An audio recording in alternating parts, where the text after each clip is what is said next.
Beaucoup d'entre vous connaissent Bilal Hassani et comme vous le savez peut-être, il est la cible d'un harcèlement massif sur les réseaux sociaux. Derrière cet acharnement, on retrouve des homophobes assumés, mais aussi un public qui peine à comprendre ce qu'il incarne. Bilal n'est pas une femme transgenre. Il s'identifie comme un homme, pourtant il adopte un style perçu comme féminin. Maquillage, perruque, tenue extravagante. Mais donc comment expliquer ça aux gens? Aujourd'hui, avec Moulfrit, on t'explique ce que sont les expressions de genre.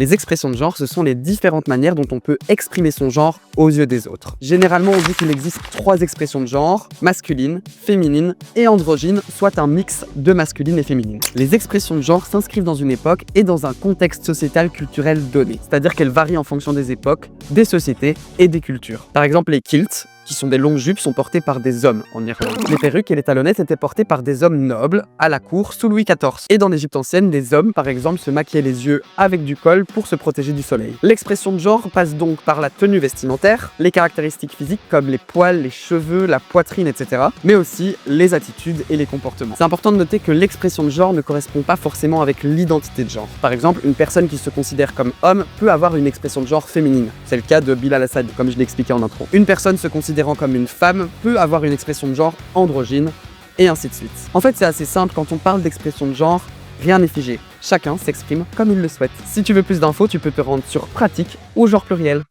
Moulfrit, abonne-toi.